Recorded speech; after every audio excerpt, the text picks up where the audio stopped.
Happy Friday. Welcome into Morning in the Valley. Jeff Bidwell with you. It is, where are we at? October the 17th. This week has been a blur for a variety of reasons, but we are wrapping things up now 17 days from the start of the college basketball season. Coming up today, we have a lot to get to. We're going to talk with Dr. Rich Tyner. He is the radio voice for the Belmont women. We'll continue our preseason previews there. We'll hear from the commissioner.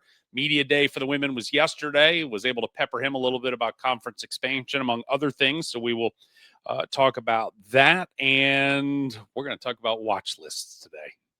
A certain topic of conversation from corners of the Valley over the last 72 hours, 48 hours. We'll get to all that coming up in just a bit. If you haven't done so already, please subscribe to the program over at Morning in the Valley on YouTube. It is free.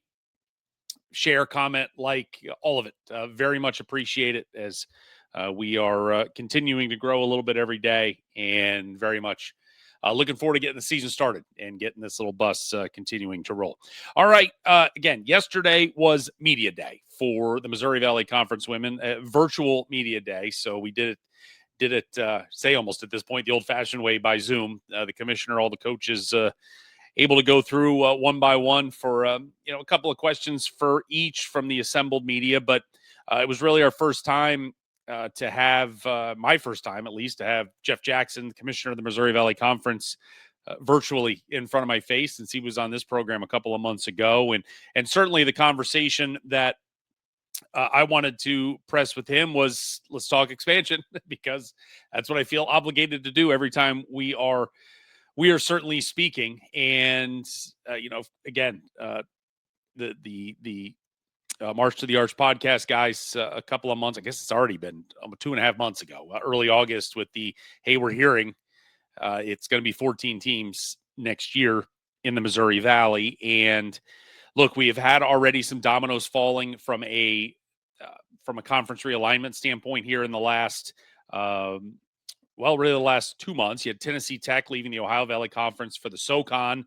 And then just a couple of days ago, you had Little Rock leaving for this new United Athletic Conference. And those teams, look, I've talked about Little Rock as being a potential addition to the Valley if they were going to expand to 14, and looking around for, regional teams that again, it's a sliding scale of how much they make sense to be an addition. But for a school that doesn't play football, with a school with some tradition, thinking, look, they've made investments that they could be a team that could potentially be an addition, but they're now off the board. But again, it just comes down now to the realignment dominoes are starting to fall around the country. And sometimes it's not necessarily the first wave of teams that find new homes. Sometimes it becomes the next wave where the league they're currently in feels like it's starting to break apart, and they've got to go find somewhere to go. And maybe that's where, you pick up some pieces if you are patient and find the right fit. So in the end, it was,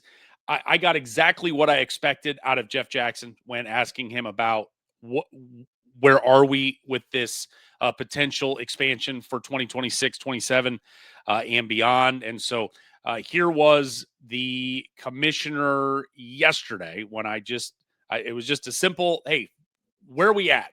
And this was the commissioner's response. Seen what we would consider in our footprint, whether in our footprint or contiguous states, certainly there's been some change, and I would expect we're going to see a little bit more change in the next couple of weeks. However, I think in the Missouri Valley, the way that our board, and when I'm referring to our board, I'm talking about our presidents and chancellors, we feel really good about how we are made up right now. We've got 11 great institutions.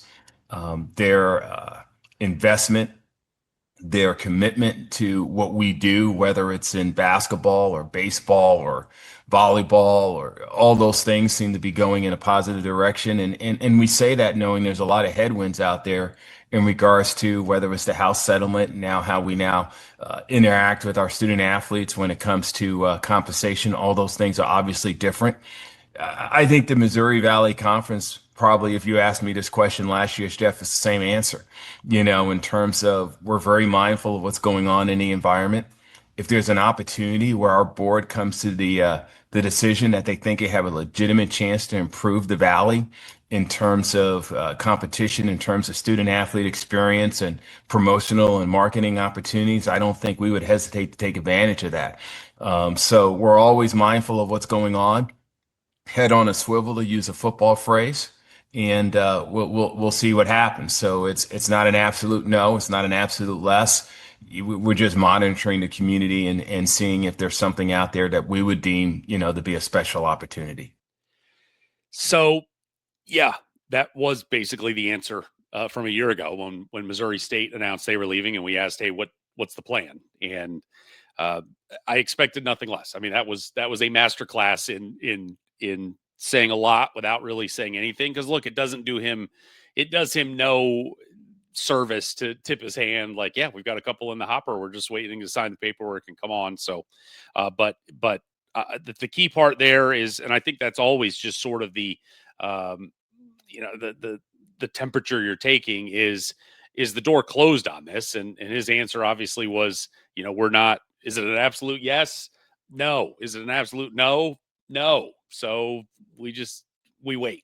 But as has been brought up ad nauseum over the last couple of months since the March to the Arch guys had the 14 teams next year, just a reminder that in 2021, when the latest expansion came, when Belmont, Murray State, and UIC came, that Belmont announced they were coming in September, but it wasn't until January that Murray State and UIC said they were on their way. So we're still, at this point, we're 3 months away from that time frame to announce that somebody's coming in 26, 27. There's so much logistical work that goes on behind the scenes that there has to be some patience involved in it. But that's where we are. So as much of a non-answer of an answer as it was kind of what we expected. The door is open, but the part that kind of stuck out, and he kind of slipped it in, was we've seen a couple institutions change here, and that we expect more to happen soon. So that'll be the part you just kind of keep your eye on around the landscape, especially regionally, of any other movement that happens and how that may, again, maybe not directly, but in the wake of, in that second wave of movement, how that will affect the Missouri Valley Conference. One other thing that Commissioner Jackson talked about yesterday, he was asked about the Jackie Stiles, which the Missouri Valley Conference Women's Player of the Year. Of course, Jackie Stiles played at then Southwest Missouri State. Now, of course, Missouri State, a 3-time Missouri Valley Conference Player of the Year. When she graduated, she was the all-time leading scorer in college basketball. She's still 5th at this point, nearly 3,400 career points. Took SMS to the Final Four in 2001. And the question was asked, hey, Missouri State's not in the conference anymore. So is the Jackie Stiles Trophy, does it still exist? And the answer was absolutely. And I think it's the right move. I mean, to strip the name away would be, I don't know, petty would almost be the right word for it. But, Commissioner Jackson's thought process on it was pretty simple. He's just like, look, conference realignment is the phrase he used was par for the course. And to diminish something that someone did while they were under our umbrella is just not anything he's interested in doing. And as he mentioned, he's like, look, every year they honor folks from into the Missouri Valley Conference Athletics Hall of Fame, and they're from a multitude of schools that have long left the Missouri Valley. So to honor the history and the heritage of this conference, and certainly one of the absolute all-time greats, and everything she did was under the banner of the Missouri Valley Conference, I think that's a wise move in the end, to be able to keep Jackie and that trophy and her legacy attached to the Missouri Valley. And certainly this year we'll have a new winner of the Jackie Stiles Trophy, as Katie Dinnerbeer from Drake, who won it the last 2 years, obviously has moved on, but that is a good deal, I think, certainly for the conference. Speaking of Katie Dinnerbeer, some news came out yesterday. She will be doing some radio work this year with Hunter Phillips over there on the Drake broadcast. So some select games she'll be slapping her expertise on. So I thought that was a pretty neat addition in all there. All right, hey, let's talk watch lists, shall we? We had a lovely release. I can't think it came out just after we went off the air on Wednesday. The Missouri Valley Conference releasing watch lists for both the men's and the women's side, and in all, there were 36 women on the watch list, 39 men, and yeah, it's a lot. It's a lot. This year, the whole preseason stuff has been different this year. We still haven't gotten, I don't believe the preseason polls come out for the women yet. The men's came out a week or so ago, and it was just the top 5. We didn't get to see 6 through 11.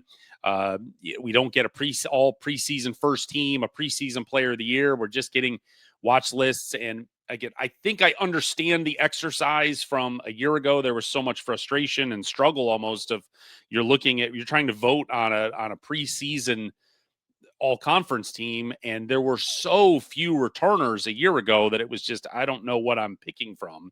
And so I think in reaction to that, they went for this watch list deal this year.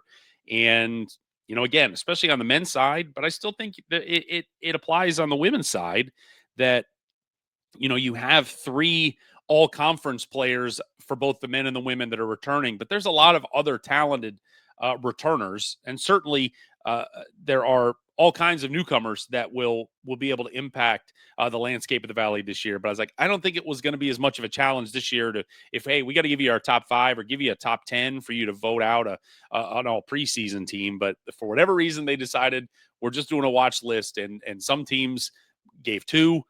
Some team, Murray State's men, gave 6. I mean, it was like, here's our whole roster. The one thing that I thought, and especially for Murray State, but some other schools that, sent 4 people in, because the schools are the one that chose the watch list. That is my understanding, is that they were the ones that made those decisions. And so you sort of see some hand tipping from the coaches of, yeah, these are folks that we think are really going to be able to impact what we're doing this year. And that has been, with so many newcomers in so many instances, you're like, I'm not really sure, how these newcomers are going to fit in and sort of what in the middle of October, what the coaches think of what their impact will be. And then you're like, oh, okay, well, they may have averaged 1.2 points wherever they may have been at their last stop, but their head coach is expecting a lot more out of them this year. So that, for me, that was as important a part of the exercise as opposed to, hey, here's the 36 or 39 players on the watch list to look ahead to. But watch lists aplenty. So that is it was an interesting little internet wildfire we had on Wednesday for sure when those came out. We have a old friend alert. As speaking of player of the year, AJ Green, the former 2-time player of the year at Northern Iowa, he is a very, very wealthy young man today. He has signed a contract extension with the Milwaukee Bucks for 4 years and $45 million, which is really a pretty remarkable ascension for him from again, an unbelievable college career at Northern Iowa to then have just checking on our guest right now. I apologize for the split focus. Was an undrafted free agent coming out of Northern Iowa, and then was able to sign a 2-way deal with the Bucks. Ended up getting a standard contract, as they call it, and then to be able to now get an extension, which, oh, by the way, is fully guaranteed. You so often see these professional contracts that there's all sorts of escape hatches and the like for the organization, especially NFL contracts, where the only thing you need to worry about is the guaranteed money. It's like, oh, I've signed a 7-year, $200 million contract and $30 million of it's guaranteed. That's great. That's all the money you're getting. The other 170 is very much up for debate. But here, 4 years, $45 million, fully guaranteed for AJ Green. So just a remarkable, like I said, ascension for him from undrafted free agent to now generational wealth, and just a heck of a player. And he has He has earned all of it that he has gotten. So congratulations to him. Certainly congratulations to the Northern Iowa basketball family, who may in this era of NIL and revenue sharing we'll see if there's a little donation under the tree at some point from AJ, but that's a big deal. That's a big deal and a great deal, and certainly a big piece of the Bucks. And they obviously love having him there. And 4 years, $45 million is that's okay. That's okay. It's like, look, that's we can get by on 4 years, $45 million. I think I can speak for all of us that we can get by with 4 years and $45 million. The other big news from the conference here in the last day or two, they have released the TV dates and sort of clearances for both games on the ESPN family of networks and then the CBS family of networks as well. And the one thing that, that has jumped out, I guess, is that March 1st is, I believe it's a Sunday, if memory serves. March 1st is the last day of the regular season. And we have some absolute games that will be, if this season plays out the way we think it may, with just a lot of really good teams at the top, and there's going to be a battle, there's going to be battles within the battle, the battle for number one and who's a regular season champion. And then also, it's the wrestling match for the top five seeds, because 1 through 5 obviously don't play on Thursday in St. Louis. And what you have is a setup on the last game of the regular season, and whether this was scheduling luck or if this was the mad scientist putting this together. These are the 4 games that will be played on March the 1st. You have UIC at Indiana State. Those two will need to exceed expectations, certainly to be in the mix when it comes to the final day of the regular season. The other 3 games, Murray State is at Bradley, Belmont is at Illinois State, and Northern Iowa is at Drake.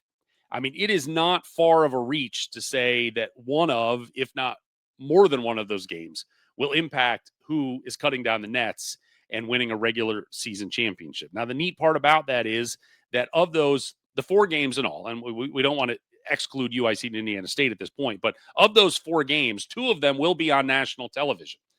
That one game will go on to the CBS Sports Network, and one of those games will go on to ESPN2. There are ESPN has the ESPN, and it's going to be ESPN2 or ESPNU. I believe there's 9 wild card games that will be chosen as the season goes along. And those games, again, you'll see it come out about 2 weeks ahead of time. They'll make the decision. That's the best game on that night. That's the game we're going to air. You also have the CBS Sports Network, which I believe has 7 wild card games. They have a couple standalone games as well. And then CBS Sports Network will also host the Missouri Valley tournament, the Arch Madness semifinals on Saturday in St. Louis before CBS proper takes over things on Sunday there in St. Louis. And there are some days, there are a few overlap dates on those wildcard days, where you will have more than one Missouri Valley game on national television, one on one of the ESPN networks and then one over on the CBS Sports Network as well. So it just caught my eye, and there's a couple days, I think it was CBS yesterday that put out their all the CBS games, and that's there are more. I don't know that there's any, and I may have missed one from memory from 48 hours ago. I don't know that ESPN has any standalone. We know today this game will be on ESPN2 or ESPNU. There might be one, and that's it. CBS Sports Network has a handful. And there's some times all over the place. I believe it's when Northern Iowa comes to Murray State. They won't play until 9:00 Central Time. So I'm already prepping my nap. So I'm ready to roll courtside that night, because that's a late situation. But I think the other part of this is with the way that the schedule has laid out this season is that with the fact that on the men's side, when you have games on Monday, Tuesday, Wednesday, Thursday, Friday, Saturday, Sunday, per usual, but most leagues are still, the busy nights of the week are always, it's Wednesday, Thursday, Saturday, Sunday. Tuesdays and Fridays and even Mondays to an extent are generally slow days on the college basketball calendar. So when Valley teams, whoever it may be, is either getting that ESPN slot or getting a CBS Sports Network slot, you're not having to navigate a lot of other competition. Yeah, you're on national TV already, and that's a huge spotlight, but there's not a lot of other spotlights going on. So a lot of eyeballs are going to have a chance to see some Valley teams this year, and what we hope and assume will be a lot of good Valley teams this year. And it's sort of become the running theme here with me for the last week or two. We got a lot of good teams who can be very good and who can be great, and that is what we will find out here soon enough.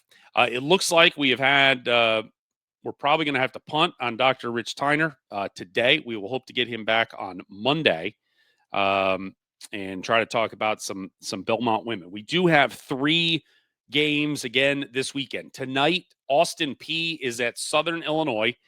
First exhibition game for the Salukis. There is no streaming TV, anything of the like there. You get to check in and listen to the sweet velvety tones of Luke Martin and Rodney Watson on the radio call there. Tomorrow, that's a 6 o'clock start in Carbondale. Tomorrow at 1 o'clock Central Time, Murray State will play their first exhibition game. That is on the road at Xavier. That has been now released. There is streaming available, and it will be you have to go to Xavier's website. It's a paywall. It's $10 if you want to watch it. And honestly, for the in-house feeds, that kind of feels like the way of the future with NIL and rev share. You're trying to raise all the money you can, and so you charge $5, $10, whatever it may be. You make a couple extra $1,000 with the 100 people or so that may want to watch the stream, and maybe more. That you'll take that money and run. But that is we'll have the radio as well. But there is a stream, but it will cost tomorrow or on Sunday rather. And this game is at 2 o'clock Central Time. Ryan Peden will take Illinois State up to Champaign to take on the Illini, and that is what I've already forgotten. 2 o'clock. Yeah, that. Speaking of naps, we could use one right now. 2 o'clock on Sunday. That game will be streamed on the Big Ten Plus network. So there's usually, depending on your Big Ten Plus usage throughout the year, there's oftentimes it's a free month or a free week even trial that you can maybe try to get and watch the game for nothing, and just make sure you cancel your subscription so you don't get dinged for the whatever it is for the following month. But that is the situation there. So there is at least a streaming component we'll be able to watch. So we will we'll talk about all 3 of those games coming up on Monday. Again, hopefully we'll be able to track down Dr. Rich Tyner, the Belmont radio voice, and continue our season previews as we're now, we get to Monday, we are 2 weeks away from showtime. So we're going to pound through the rest of these previews and make sure we get everybody covered as we roll into the start of the 2025-26 season. All right, that does it for this morning's edition of Morning in the Valley. Glad you were with us today. Again, if you have not done so already, please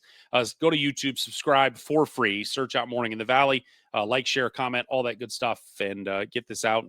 Please share it. Let your Valley-loving friends know. If you like what we're doing here, come on back and send them our way. We've got plenty more coming as the season goes on. So we'll see you on Monday morning right here on Morning in the Valley.